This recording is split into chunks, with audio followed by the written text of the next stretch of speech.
Hello everybody, welcome to Talk About Houses. I'm Todd. I'm Oana. So today we're going to talk about credit reports, and we're going to talk all about your credit. We're going to talk about what credit is, what's a credit score, how to get your credit reports, and how to build credit if you're brand new with credit, and how to fix your credit if your credit's kind of terrible. Right. Okay, so why do we even have credit? Why is there a score? Why does anybody care? Okay, so we have credit because we like to borrow money, right? And then how does somebody determine whether or not you are worthy to borrow money? Meaning, what's the likelihood that you're going to repay that money? In the olden days, it was somebody that you knew, and maybe somebody that your family knew, that sort of thing. But now, we're obviously a much bigger society, so we are borrowing money from strangers. We're borrowing money from credit cards, from banks, from all kinds of institutions. So how do they determine whether or not you're likely to pay back that loan? Well, how they do that is by taking a look at your credit report. Now, your credit report is a compilation of all kinds of information, and depending on where you get your credit reports, remember there are three major nationwide credit reporting agencies: Transunion, Equifax, and Experian. Thank you. So depending on where you get it, the information will be slightly different because they weigh things a little bit differently, and they actually pull information from different sources. But overall, your credit report will be rather similar. So, right? the idea here is that they've looked at other people who have borrowed money and paid it back, and they've looked at people who have borrowed money and maybe not paid it back, and they built this financial risk model. It's really all it is, and your score is a reflection of risk. So if you have a really high score, 850, you're a really good risk and for paying back your money based on other people who have the same previous spending and borrowing habits. And if you have a really low credit score, you're a very poor risk. So what they do is they do one of two things. They'll loan you money, but at a much higher interest rate to cover the risk, or they just don't loan you money. Like they just literally won't give you a loan. Right. So that's ultimately the score. And so there's a couple ways the credit reporting agents do it. One is they look at a borrower or a lender will look at your three scores from the three agencies, and they'll take the top one and the bottom one and the middle one, and they'll do like they do in a gymnastics competition. They'll take the top one, that was maybe the judge from the US, and they throw that one out. And then the bottom one, and that was probably the Russian judge, okay? And they throw that one out. And if you don't get it, it's something from the 70s. Anyway, so and then they take the middle score. Your middle score most of the time is the number they use. They just take the middle score. See, I happen to think that they use something more akin to bistro math, but those of you who have not read Hitchhiker's Guide to the Galaxy, I'm sorry for you, but you do know where your towel is. So moving on.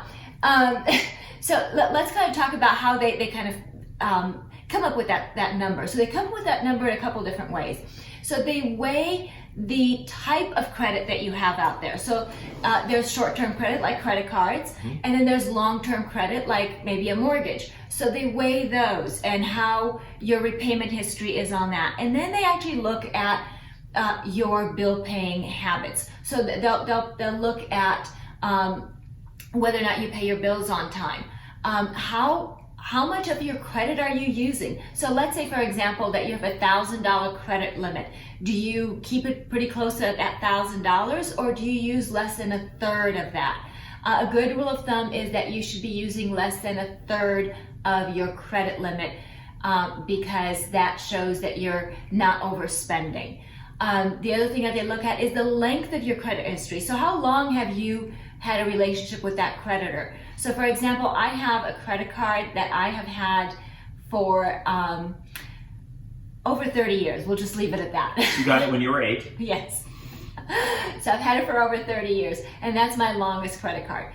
I actually got that credit card when I was in college. I was a freshman in college. It was the first credit card I got, so big shout out to American Express who gave me a credit card when I was in college.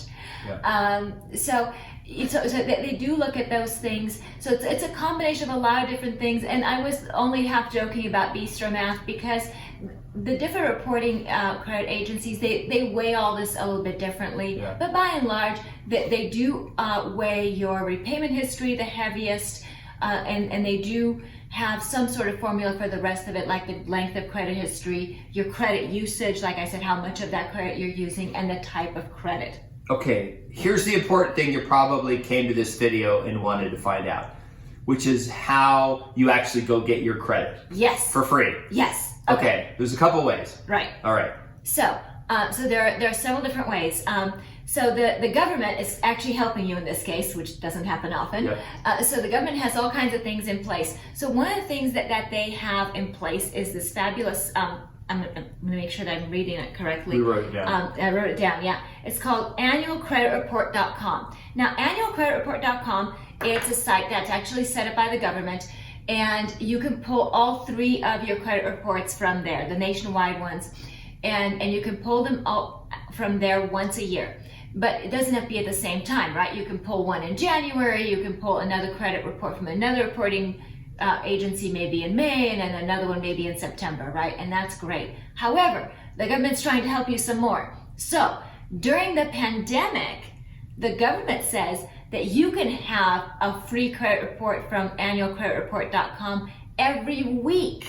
Every week. Every week. Can you believe that? So we've gone from once a year to every week, which is crazy. Which I don't have that kind of interest in my credit, but you can. The other thing is that through 2026, for reasons that are unclear to me, the government says that you can get a credit report from Equifax 6 times a year. So the government's really trying to get you to look at your credit report. Now, not only should you look at your credit report, but really look at it and make sure that it's right.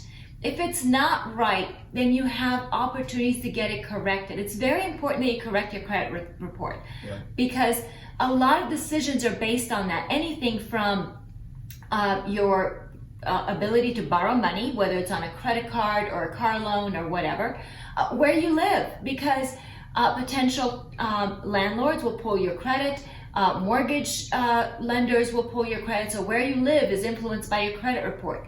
Your employer, a lot of employers do pull credit reports because they want to know your level of responsibility.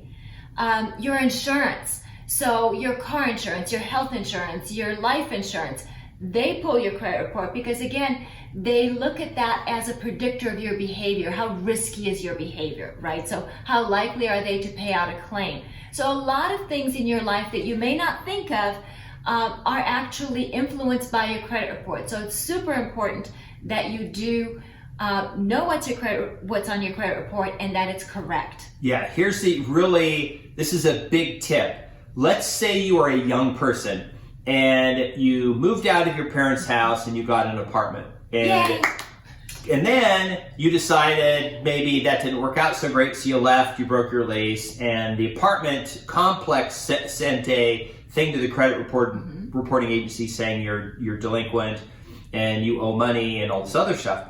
And it shows up on your credit report. Now, it's probably legitimate, right? But maybe it's not. Maybe, it was a mistake. You weren't really on the lease, but they got your information somehow put on your credit report. Okay. On these sites, on the credit reporting sites and on the freecreditreport.com, there's a way to dispute. Now, here's the beauty about it. When you dispute something on your credit, they have 30 days to review it. And they send it back to the person that sent it. And if they don't respond and confirm that it was you, it gets removed.